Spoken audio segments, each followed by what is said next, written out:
Mengapa mesti ada maulid? Bukankah Nabi lahir itu sudah lama, 1441 tahun hijrahnya? Maka kalau dihitung maulidnya 15 abad sudah berlalu. Maka kalau kita mundur sejenak ke belakang, kemarin pada tanggal 10 Muharram kita berpuasa, menahan makan, menahan minum. Kalau ditanya mengapa puasa 10 Muharram, semua orang akan menjawab, karena 10 Muharram Allah menenggelamkan Fir'aun dan menyelamatkan Musa alaihi salam. Maka pertanyaan yang sama dapat kita balik. Bukankah 3000 tahun yang lalu Musa diselamatkan dan Fir'aun ditenggelamkan? Mengapa tetap diulang tahun 2019, 2020, umur panjang, badan sehat, pada saat 10 Muharram diulang lagi berpuasa, 2021 diulang lagi berpuasa? Mengapa tiap tahun diulangi?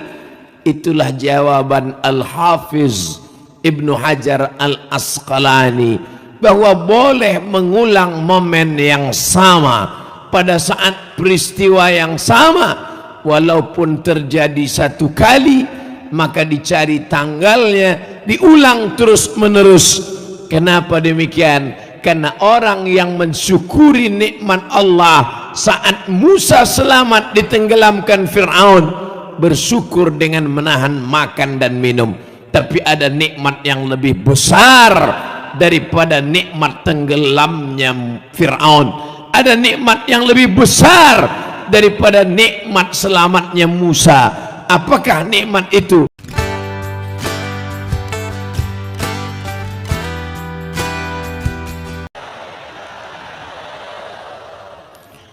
Bersyukur kepada Allah dengan mengucapkan Alhamdulillahi Rabbil Alamin. Bersalawat kepada Dia yang malam ini kita mengajak hamba-hamba Allah mengenang nikmat terbesar dengan ucapan Allahumma salli ala Sayyidina Muhammad wa ala alihi wa sahbihi wa barik wa sallim. Al-habaib al-afadil, al-ulama al-ajilla, nafa'anallahu bighaziri ulumihim wa bihusni adabihim wa lutfihim. Mudah-mudahan para habaib, guru-guru kita, alim ulama, dipanjangkan umur mereka, diberikan kesehatan zahir dan batin, dan kita senantiasa mendapatkan barakah ilmu dari mereka insyaallah. Hadir pula pada malam hari ini tokoh masyarakat, diantaranya Kemas Haji Abdul Halim Ali, bapak-bapak anggota dewan, tak dapat disebutkan satu persatu. Insya Allah kita semua dimuliakan Allah Subhanahu wa ta'ala. Amin ya rabbal alamin. Mengapa mesti angka 40? A'udzubillahi minasyaitonirrajim. Tertulis di baju adik-adik anak-anak kita, Maulid Arba'in, Arba' 4, Arba'in 40. A'udzubillahi minasyaitonirrajim. Wa wa'adna Musa 30 lailatan. Kami janjikan kepada Musa untuk bermunajat 30 lailah, 30 malam. Wa atmamnaha bi'ashrin, kami sempurnakan dia tambah 10 malam lagi. Fatamma miqatu rabbih arba'ina lailah, maka sempurnalah munajat doa Nabi Musa kepada Allah arba'ina lailah, 40 malam lamanya. Oleh sebab itu angka 40 adalah angka kesempurnaan. Jadi kalau Nabi Muhammad SAW diangkat menjadi Nabi umur 40, Nabi Musa di lembah Tih 40 tahun, maka Nabi Musa bermunajat 40 malam. Kita pun ingin mendapat kesempurnaan itu, maka ulama kita pun berijtihad, dipilihlah angka kesempurnaan, mengalahkan fanatisme kepada yang lain, hanya kepada Allah dan Rasulullah sallallahu alaihi wasallam. Maka dari kota Palembang, Sumatera Selatan, bergulirlah tradisi ini 40 malam lamanya. Mudah-mudahan kita termasuk istiqomah menyempurnakannya sampai akhir malam kesempurnaan itu insyaallah. Amin ya rabbal alamin. Mengapa mesti membaca syair-syair? Bukankah syair puji-pujian dilarang oleh Nabi sallallahu alaihi wasallam? La tatruni, jangan kamu puji aku, kama atiratin nasara al-masih, sebagaimana orang Nasrani mengagung-agungkan ulu kepada al-masih, kata Nabi sallallahu alaihi wasallam.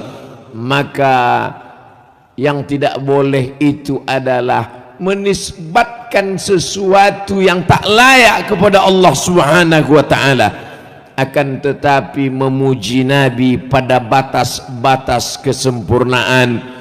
Ada seorang sahabat memuji Nabi dengan syair-syairnya. Apakah Nabi marah? Apakah Nabi melarang?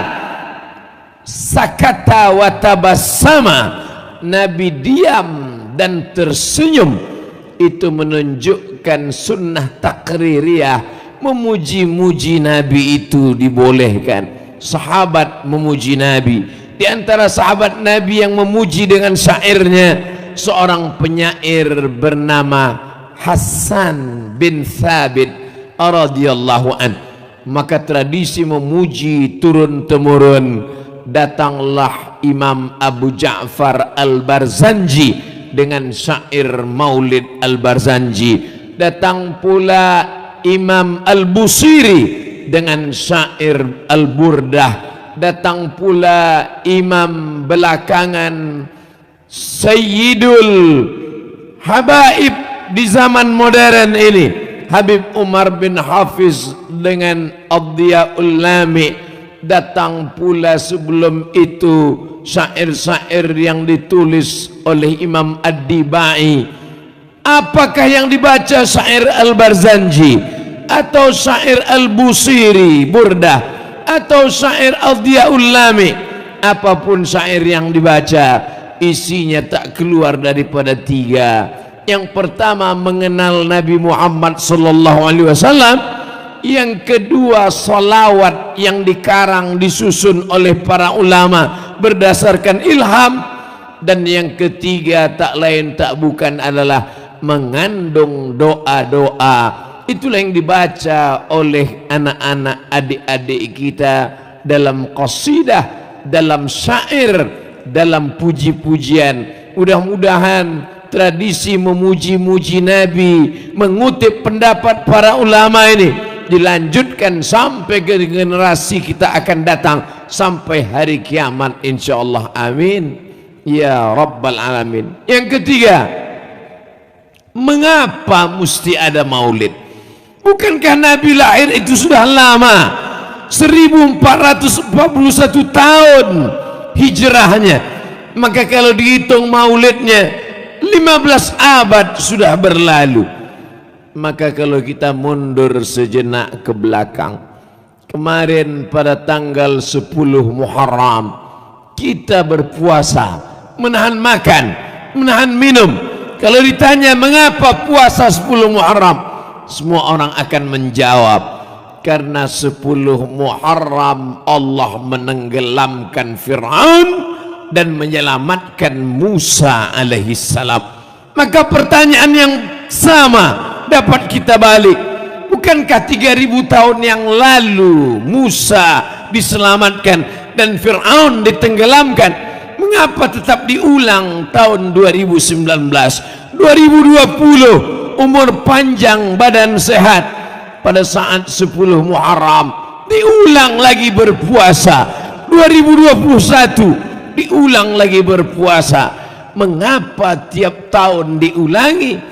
Itulah jawaban Al-Hafiz Ibnu Hajar Al-Asqalani, bahwa boleh mengulang momen yang sama pada saat peristiwa yang sama, walaupun terjadi satu kali, maka dicari tanggalnya, diulang terus menerus.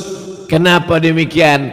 Karena orang yang mensyukuri nikmat Allah saat Musa selamat ditenggelamkan Fir'aun, bersyukur dengan menahan makan dan minum. Tapi ada nikmat yang lebih besar daripada nikmat tenggelamnya Fir'aun. Ada nikmat yang lebih besar daripada nikmat selamatnya Musa. Apakah nikmat itu? Nikmat kedatangan Nabiyuna wa Syafi'una wa Maulana Muhammad sallallahu alaihi wasallam. Yang keempat, wa dzakkirhum bi ayyamillah. Ingatkanlah mereka dengan ayyamillah, hari-hari Allah. Tapi kata Imam, seorang ulama besar yang diagungkan dan dimuliakan, menafsirkan ayyamillah bukan hari-hari Allah, bukan Senin, Selasa, Rabu, Kamis dan Jumat. Ayyamillah maknanya adalah bini'amillah. Maka ingatkan umat ini dengan nikmat sehat, ingatkan umat ini dengan nikmat umur panjang, ingatkan umat ini dengan nikmat keutamaan iman dan Islam. Tapi nikmat iman Islam itu kita dapat dari mana kalau bukan dari Dia yang datang diutus Allah di akhir zaman? Maka makna wa dzakirhum bi ayyamillah, ingatkan mereka dengan hari-hari Allah, maknanya adalah wa dzakirhum bi ni'amillah, ingatkanlah mereka dengan nikmat-nikmat Allah. Wa in ta'uddu ni'matallahi la tuhsuha. Kalau kamu mau hitung nikmat Allah ini, tak dapat kamu hitung. Tapi di antara nikmat terbesar adalah nikmat datangnya Sayyidina wa Maulana Muhammad sallallahu alaihi wasallam. Maka hari ini orang Palembang, Sumatera Selatan dengan syiar Maulid Arba'in sedang diingatkan kepada kita yang tidak menggunakan kalender Muharram, Safar, Rabiul Awal, Rabiul Akhir, yang lupa karena Januari, Februari, Maret dan April, karena itu yang dipakai sehari-hari di kantor. Maka diingatkan kembali, itu malam Arba'in yang kelima, itu malam Maulid Arba'in sudah 12, itu malam Maulid Arba'in sudah 31. Mengapa tidak pernah hadir untuk mengenal Dia yang namanya disebut pagi dan petang? Asyhadu an la ilaha illallah wa asyhadu anna Muhammadan Rasulullah. Maka tak lain tak bukan Maulid Arba'in ini tujuannya mengenalkan Nabi Muhammad sallallahu alaihi wasallam. Apalagi pada malam yang penuh dengan kemeriahan ini. Pertama, saya hadir sebatas bunga api saja. Yang kedua, ketiga pun begitu. Tapi malam ini ada yang berbeda. Buih-buih berterbangan. Masya Allah, tabarakallah. Berbisik Pak Gubernur, Ustadz Somad, kelip-kelip sudah keluar, kata dia. Berkelap-kelip cahaya. Masya Allah, tabarakallah. Apa makna ini semua? Orang Palembang, Sumatera Selatan ingin menunjukkan begini cinta kami, begini keagungan, begini cara kami memuliakan Nabi Muhammad sallallahu alaihi wasallam. Poin yang kelima, bahwa ketika Allah subhanahu wa ta'ala bercerita tentang doa Nabi Adam alaihi salam, ketika Adam berdoa, doa paling tua kita hafal dan kita baca setiap selesai sholat. Rabbana zalamna anfusana wa illam taghfir lana wa tarhamna lanakunanna minal khasirin. Kalaulah tidak karena rahmatmu ya Allah, kami malam ini semuanya orang-orang yang rugi semuanya. Tapi karena rahmat dan kasih sayangmu, maka kami selamat daripada kerugian itu. Tapi doa dalam Quran sampai lanakunanna minal khasirin, titik, habis, selesai. Tapi kalau kita baca dalam hadis, maka ada tambahan. Adam mengucapkan, apa kata Adam? Allahumma inni as'aluka bihaqqi Muhammad sallallahu alaihi wasallam an taghfira lana dzunubana. Ya Allah, berkat Muhammad sallallahu alaihi wasallam, maka ampunkan dosa-dosaku ya Allah. Pada saat itu orang yang tidak faham akan berkata, bagaimana mungkin Adam berdoa menyebut nama Nabi yang terakhir, padahal dia yang pertama. Adam, Idris, Nuh, Saleh, sampai kepada Isa, Muhammad sallallahu alaihi wasallam. Bagaimana mungkin Adam berdoa menyebut Muhammad sallallahu alaihi wasallam, padahal dia belum ada di alam nyata. Tapi kalau orang membaca dengan seksama, Nabi Adam menyebut nama dia. Ketika itu Allah bertanya. Allah bukan tidak tahu, Allah maha tahu. Allah hanya ingin memberitahu pada siapa yang tak tahu dan siapa yang tidak pernah mau tahu. Ya Adam, dari mana kau tahu Muhammad sallallahu alaihi wasallam? Adam menjawab, lamma khalaqtani, ketika kau ciptakan aku, wa nafakhta fi ruhi, kau tiupkan ruh ke dalam jasadku, rafa'tu ra'si, ku angkat kepalaku, ku dongakkan, ku pandang kepada tiang aras, ku lihat ada nama bersanding di samping namamu, nama Muhammad sallallahu alaihi wasallam. Aku tidak tahu dia makhluk apa, dia siapa, tapi aku yakin tak mungkin dia manusia biasa, tak mungkin dia makhluk yang biasa. Kalau bukan karena kedudukan yang mulia, maka ku sebut namanya, bertawassul kepadamu, semoga engkau mengampunkan aku, diampunkan dosa Adam, karena menyebut nama Muhammad sallallahu alaihi wasallam.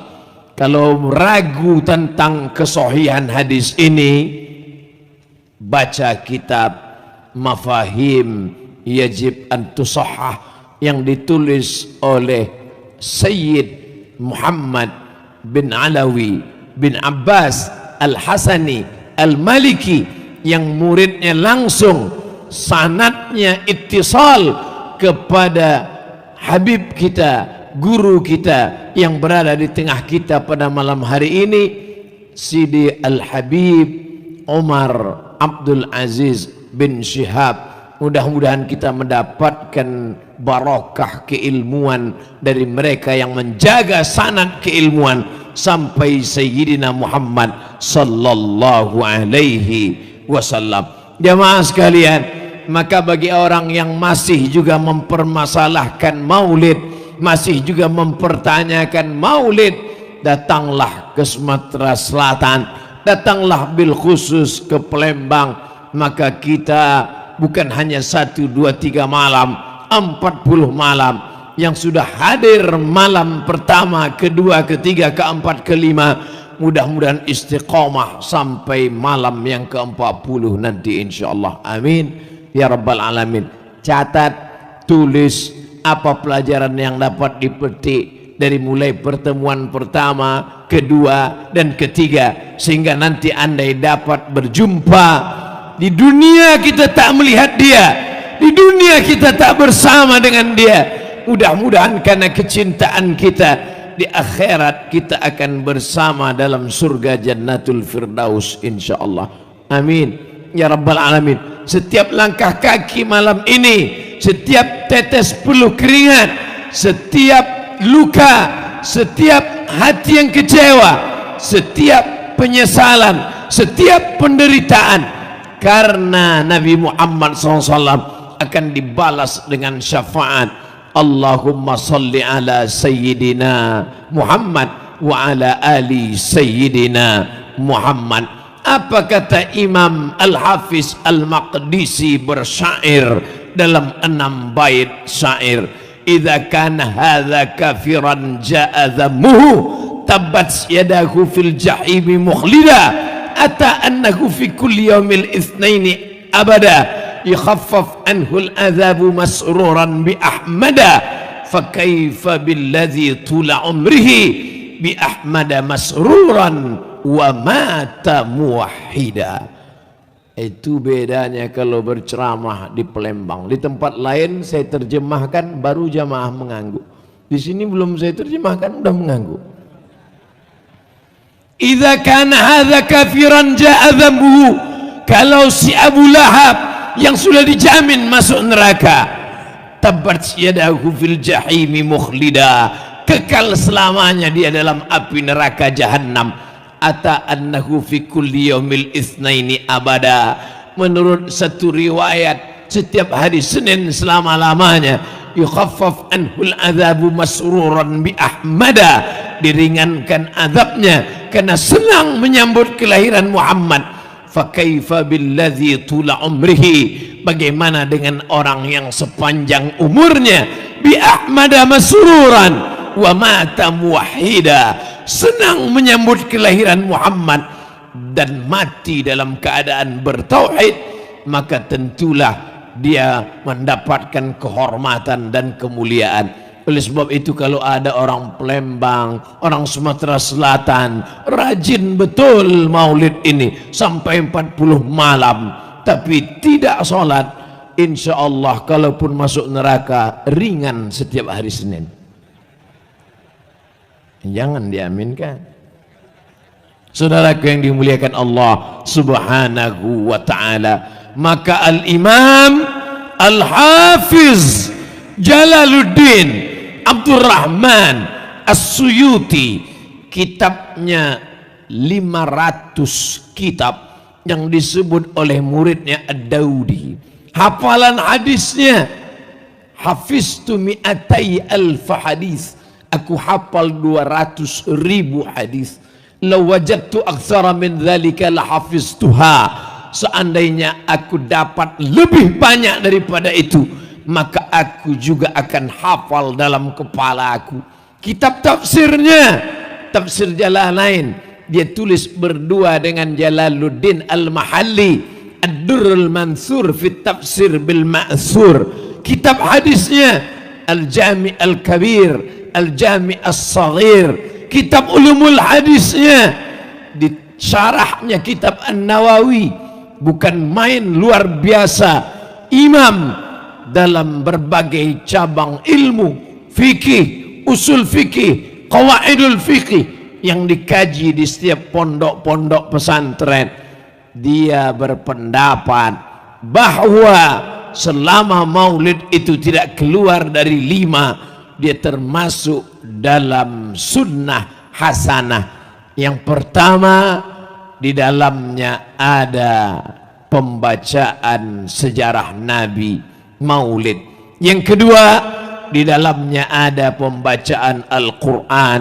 Yang ketiga, di dalamnya ada tausiah wa tawasaw bil haq wa tawasaw bis sabr. Yang keempat, di dalamnya ada silaturahim. Dan yang kelima, di dalamnya ada makanan. Maka kalau 5 unsur ini ada, dia adalah maulid yang diridhai Allah subhanahu wa ta'ala. Begitu kata Al-Hafiz Jalaluddin Abdurrahman As-Suyuti dalam kitab Al-Hawi Lil Fatawi.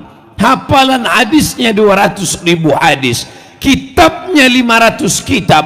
Dia memuji-muji maulid. Tiba-tiba ada orang yang hafal 3 hadis, itu pun kalau laptopnya hidup, membid'ahkan maulid, menyalahkan maulid, mendolalkan maulid. Maka saya bukan mengajak kepada pemahaman, saya bukan mengajak pada satu qaul pendapat, saya hanya sedang bercerita. Yang mau ikut Ustadz laptop silakan, Yang mau ikut Ustadz Google, Ustadz YouTube silakan. Tapi yang mau ikut Jalaluddin Abdurrahman As-Suyuti, maka saya termasuk yang mengikut pendapat As-Suyuti, pendapat Jalaluddin Al-Mahalli, pendapat Imam Ibnu Hajar Al-Asqalani. Malam hari ini mudah-mudahan kita semua termasuk yang akan selamat bersama Imam Jalaluddin As-Suyuti, Al-Imam Al-Hafiz Ibnu Hajar Al-Asqalani, Al-Hafiz Al-Maqdisi, dan para ulama Ahlus Sunnah wal Jamaah insyaallah. Amin ya Rabbal Alamin. Apa kelebihan Nabi Muhammad sallallahu alaihi wasallam? Allah ketika memanggil Adam, dia panggil namanya, ya Adam uskun anta wa zawjukal jannah. Allah ketika memanggil Yahya, dia panggil namanya, ya Yahya khudhil kitaba biquwwah. Allah ketika memanggil Isa, dia panggil namanya, ya Isa inni istafaituka 'alan nas. Allah ketika memanggil Musa, dia sebut namanya, ya Musa. Tapi ketika memanggil dia, tak ada Allah pernah memanggil ya Muhammad, ya Ahmad. Allah memanggil dia dengan sebutan panggilan kelembutan, ya ayyuhar rasul balligh ma unzila ilaika min rabbik, ya ayyuhan nabi jahidil kuffar wal munafiqin. Allah memanggil Nabi Muhammad sallallahu alaihi wasallam dengan dua sebutan di dalam Al-Quran, ya ayyuhan nabi, ya ayyuhar rasul. Sedangkan Allah pun dalam tanda kutip, sedangkan Allah pun berakhlakul karimah kepada Rasulullah sallallahu alaihi wasallam. Tapi makna berakhlakul karimah di sini adalah dalam tanda makna yang lain. Allah mengajarkan kita berakhlak memanggil dia. Maka at-taswid as-siyadah dalam Ahlus Sunnah wal Jamaah, khususnya dalam mazhab Syafi'i, kita tidak memanggil dia Muhammad, tapi kita panggil dia Allahumma salli ala Sayyidina Muhammad. Dia sendiri menyebut dirinya Sayyid, ana sayyidu waladi Adam. Aku adalah anak pemimpin anak cucu keturunan Adam.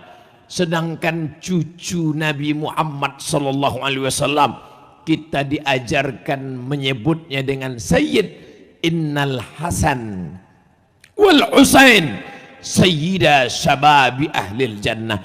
Maka kita memanggilnya Sayyidinal Hasan, Sayyidinal Husain, sampai kepada anak-anak cucu keturunannya, Sayyidi Al-Habib, Sayyidinal Hasan, Sayyidinal Husain. Inna Fatimata sayyidatu nisa'i ahlil jannah. Sedangkan yang perempuan, pemimpin perempuan penghuni surga adalah Sayyidatuna Fatimah. Pemimpin kami Sayyidina, pemimpinku Sayyidi. Tapi orang Maroko tidak menyebut Sayyidi karena terlalu panjang, Sidi. Sedangkan untuk yang perempuan, Sayyidatuna, pemimpin kami, pemimpinku Sayyidati. Tapi karena terlalu panjang disebut dengan Siti. Tapi karena payah menyebut Siti disebut dengan Siti. Siti Fatimah, Siti Khadijah. Ini adalah tradisi dalam budaya Melayu. Tak pernah orang menyebut namanya, tapi dipanggil dengan panggilan kehormatan. Abdul Somad, yang bukan Habib, yang bukan Sayyid, yang bukan Syarif, tetap juga dipanggil dengan panggilan kemuliaan. Mari kita dengarkan tausiah yang akan disampaikan oleh Al-Mukarram, Al-Ustad, Al-Muallim. Belum pernah saya dipanggil orang, mari kita panggil Somad. Lalu bagaimana mungkin kita memanggil namanya dengan tanpa penghormatan dan kemuliaan? Maka dalam mazhab Syafi'i bukan hanya saat memanggil di luar sholat, bahkan di dalam azan pun dianjurkan. Saya mendengar dengan telinga saya sendiri di majelis ulama ahli hadis Syekh Mahmud Said Mamduh, di dalam majelis itu ketika sholat disuruhnya muridnya azan, dalam azan itu dipanggil asyhadu anna sayyidana Muhammadar Rasulullah, dan saat qomat diulang lagi Allahu Akbar, asyhadu an la ilaha illallah, asyhadu anna sayyidana Muhammadar Rasulullah. Andai itulah dibuat Abdul Somad sekarang di kampung halamannya, Allahu Akbar, asyhadu an la ilaha illallah, asyhadu anna sayyidana Muhammadar Rasulullah, mungkin berkali-kali saya akan dimasukkan ke dalam neraka jahanam. Seolah-olah kunci neraka berada di tangan orang yang mudah, begitu mudah untuk membid'ahkan hanya dalam perkara-perkara, masalah-masalah yang ulama mukhtalaf fih dalam masalah itu. Memuliakan Nabi SAW tidak hanya sebatas memuliakan menyebut namanya, tapi juga jauh lebih daripada itu mengikuti gerak jalan hidupnya. Apa pelajaran yang kita ambil dari sejarah Nabi Muhammad sallallahu alaihi wasallam? Nabi tidak pernah menggantungkan hidupnya kepada orang lain. Pada saat belum lahir ke atas dunia, tidak menggantungkan hidup kepada ayahnya. Abdullah sudah meninggal ketika dia berusia 2 bulan dalam kandungan. Begitu kata Imam Abu Ja'far Al-Barzanji dalam syair-syair yang dia tulis. Walamma tamma min hamlihi syahrani ala ashhuril aqwalil marwiyah tufiya bil madinatil munawwarati abuhu Abdullah. Walamma tamma min hamlihi, ketika sempurna hamilnya, syahrani 2 bulan, ala ashhuril aqwalil marwiyah, menurut hitungan bulan qamariyah, tufiya bil madinatil munawwarati, meninggallah ayahnya di kota Al-Madinah Al-Munawwarah, abuhu bapaknya Abdullah. Apa maknanya? Tak pernah dia menggantungkan hidupnya pada ayah kandungnya sekalipun. Bagaimana dengan ibunya? Dia disusukan oleh Thuwaibah, disusukan oleh Halimatus Sa'diyah, dan pada saat anak manja-manjanya, sebagian anak sempat durhaka saking manjanya, menyakiti ibunya. Nabi Muhammad sallallahu alaihi wasallam dibersihkan Allah dari durhaka, tak durhaka kepada ayah, tak durhaka kepada ibu. Dibesarkan oleh kakek datuknya Abdul Muttalib, tapi tak lama kasih sayang itu dia dapatkan, berpindah kepada Abu Talib. Dan ketika bersama Abu Talib pun dia tak pernah menyusahkan Abu Talib. Dari mana dia makan? Dia mengambil upah mengembalakan kambing-kambing orang kota Makkah Al-Mukarramah. Lalu kemudian ketika dia remaja, beranjak dewasa, dari mana modal dia menikah? Dia membawakan barang-barang dagangan yang dimiliki oleh Khadijah Al-Kubra. Dia bawa barang dagangan. 2 cara mencari nafkah Rasulullah sallallahu alaihi wasallam. Yang pertama, mengembalakan kambing, mengambil upah. Yang kedua, membawa barang dagangan. Sehingga pada usia 25 tahun dia sudah menikah dengan mahar yang luar biasa. Dalam kitab buku ensiklopedia Sirah Nabi sallallahu alaihi wasallam dikatakan Nabi menikah umur 25 tahun dengan mahar 1 miliar kalau dihitung dengan angka rupiah sekarang. Mudah-mudahan yang sudah menikah tadi tidak terbebani dengan angka 1 miliar ini. Tapi saya mohon maaf, mungkin saya sampaikan mahar 1 miliar ini memberatkan bagi jombloan fisabilillah kita. Ada orang yang berapi-api bercerita tentang sunnah Rasulullah, semangat mengikuti sunnah, tapi ingatlah Nabi menikah umur 25 tahun, tidak memberatkan ayah ibu, mencari sendiri dengan mengembala kambing dan memperdagangkan barang-barang perniagaan sehingga terkumpul biaya yang luar biasa. Tapi hari ini orang yang mengaku ahlu sunnah, mengaku mengikuti sunnah, maka menikah lewat dari 25 tahun itu mungkin termasuk dalam bid'ah dhalalah. Tapi tentu tidak. Sebagian ulama mengatakan memaknai bid'ah dhalalah itu kalau mukhalafatu lil Quran was sunnah. Tapi Rasulullah SAW menikah 25 tahun. Pernikahan tadi membangkitkan semangat anak-anak muda kita. Bukan semangat nikahnya saja, tapi juga semangat mencari nafkah. Mulai besok gembalakanlah kambing-kambing. Mulai besok bawalah barang dagangan. Tapi barang dagangan ini kalau dibawa laki-laki lain tidak laku. Dibawa oleh orang lain biasa saja, tidak laris. Tapi kenapa ketika dibawa oleh orang ini lakunya luar biasa? Ternyata produk yang dijual berpengaruh besar. Pengaruh yang utama adalah siapa yang menjual barangnya, bukan barang yang diperjualkan, tapi siapa yang menjualnya. Oleh sebab itu, maka marketing pemasaran anak-anak muda kita bersemangat dalam bisnis, bersemangat dalam masalah dagang, bersemangat dalam jual beli. Ini bagian dari ajaran Islam.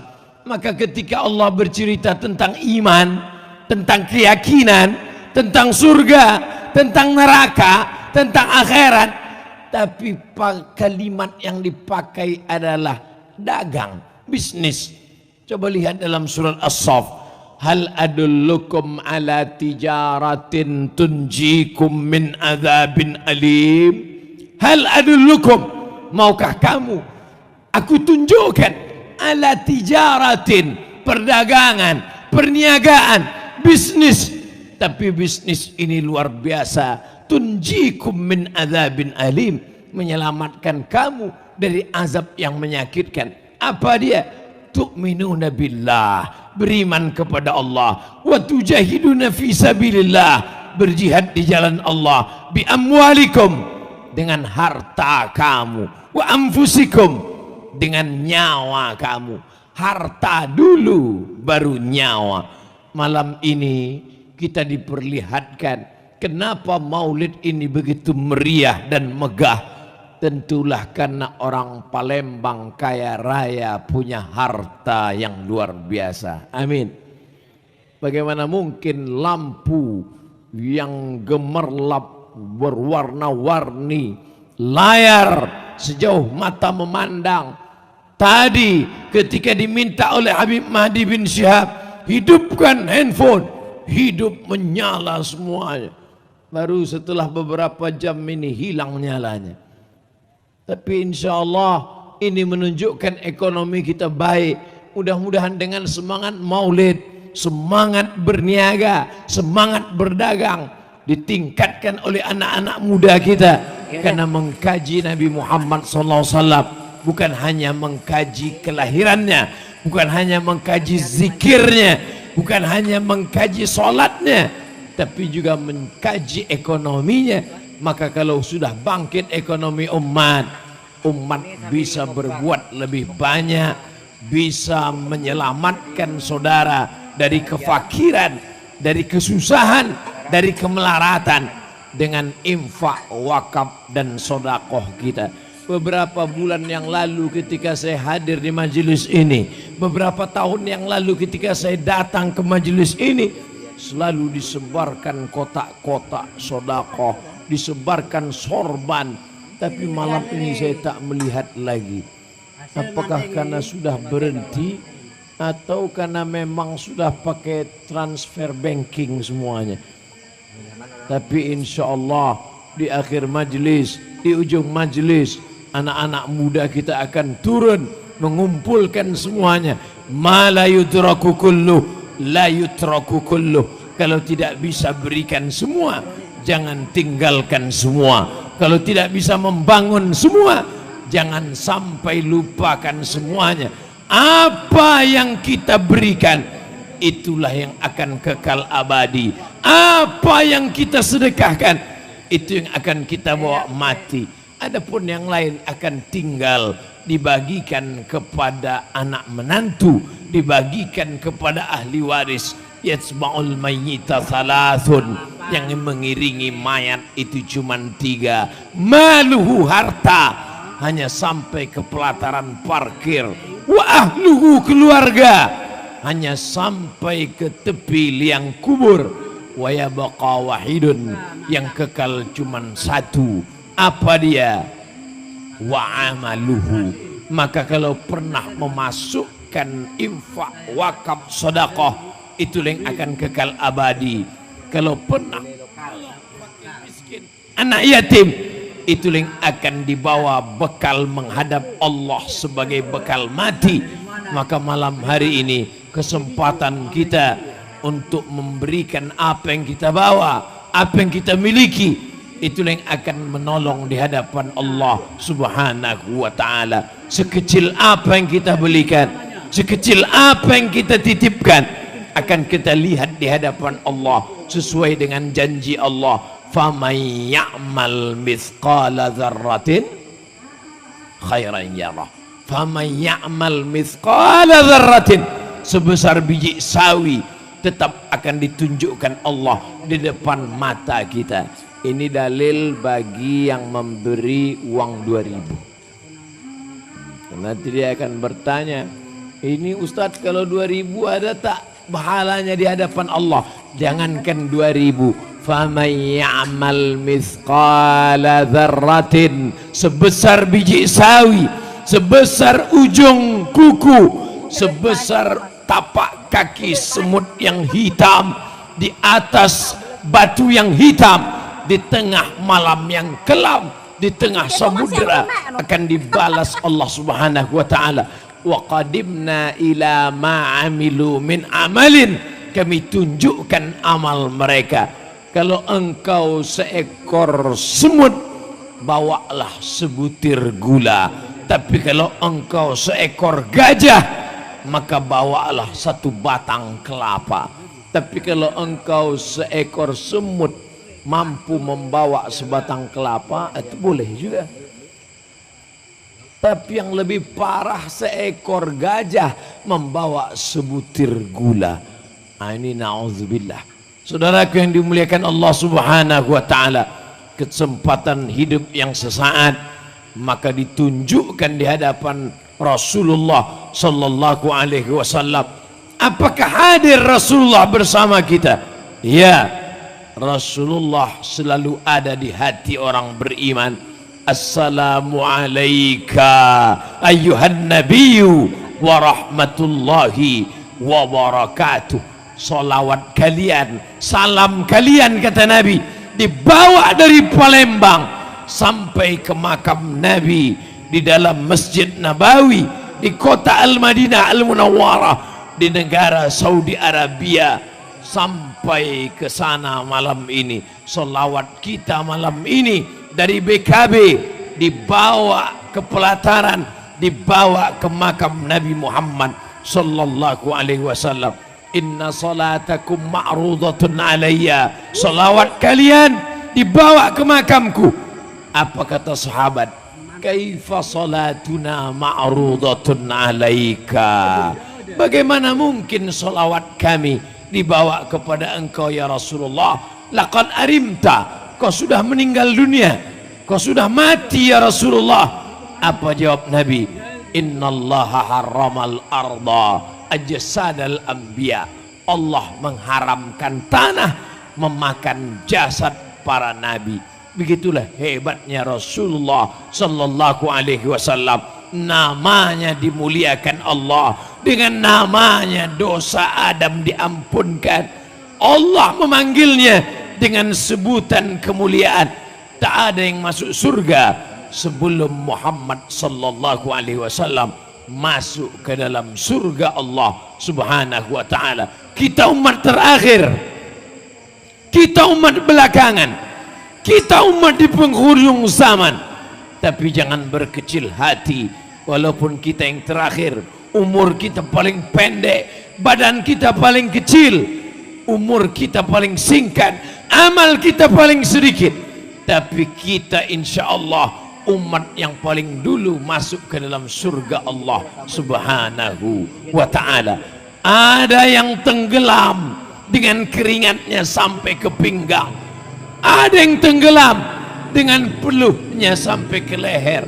Tak sabar mereka. Mereka datang kepada Nabi Adam. Adam, memintalah kepada Allah agar Allah memutuskan perkara di padang mahsyar. Kami tak sanggup tegak berdiri begitu lama. Mintalah Adam kepada Allah. Apa kata Adam? Aku tak sanggup menghadap Allah, karena dulu Allah berkata, la taqraba hadhihi syajarah, jangan dekati pohon ini. Aku bukan mendekati, aku malah makan buah khuldi. Akhirnya aku bertobat kepada Allah. Rabbana zalamna anfusana wa illam taghfir lana wa tarhamna lanakunanna minal khasirin. Mereka menghadap kepada Nabi Nuh. Nuh, menghadaplah kepada Allah. Kami sudah tak sabar menahankan panas terik ini. Sejengkal dari ubun-ubun, berpeluh berkeringat tenggelam. Apa kata Nuh? Aku tak sanggup menghadap Allah. Aku malu karena anakku Kan'an ketika akan menghadap Allah. Aku meminta kepada Allah, ya Rabbi, ya Allah, ya Rabb, inna bni min ahli, itu anakku ya Allah, selamatkan dia ya Allah. Lalu apa kata Allah? Innahu laisa min ahlik, dia bukan anakmu. Innahu amalun ghairu salih, karena amalnya tak saleh. Gara-gara Nabi Nuh memanggil anaknya, ya bunayya irkab ma'na, wahai ananda, wahai anakku, mari naik ke perahu Bapa, mari naik ke atas bahtera, irkab ma'na, kita akan selamat. Tapi apa kata si anak? Sa'awi ila jabalin yang simuni minal ma, aku akan naik ke atas bukit yang menyelamatkan aku dari air ini. Banjir bandang tidak akan menenggelamkan aku. Malu Nabi Nuh meminta kepada Allah subhanahu wa ta'ala.